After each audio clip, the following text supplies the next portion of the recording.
Okay, so this is the progress so far since yesterday on the sun and the moon.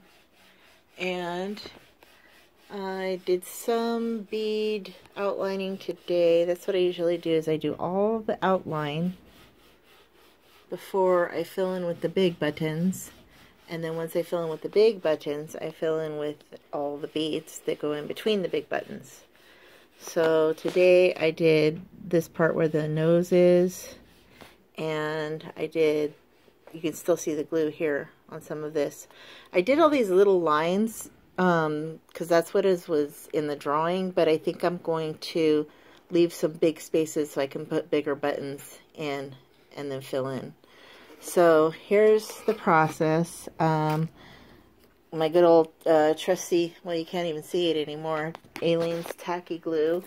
This is the glue that I use, Aleene's Tacky Glue. And I like this one with the little cap that you can just put it in and it's always upside down, so it's ready to go. So I use that one to refill. What I do is, the first thing I do is I just start at the line. Oh, here we go. And I just put about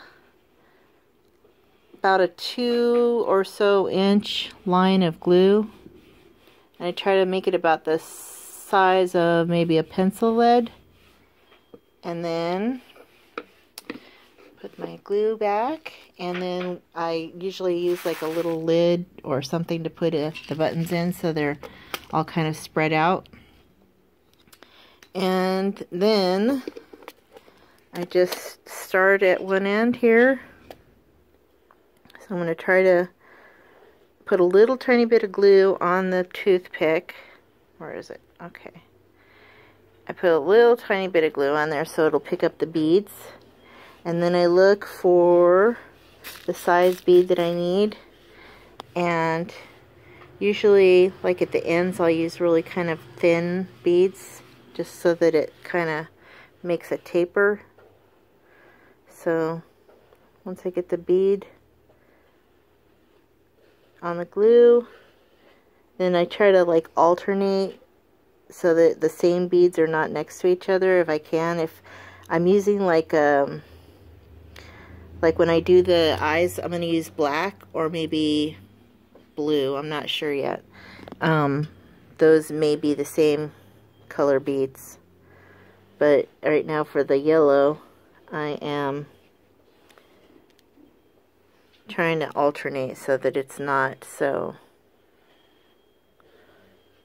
Trying to film and place the beads. So that's how that goes. And then you just keep placing beads. Look for another one. Once you get a tiny bit of glue on there, it's usually pretty good for the for a few beads. And then you just keep going. And then once I finish the line, I'll go to the next line, and once I'm done with all the outline, I will fill in with big beads. And I'll stop for now and I'll show you the progress later.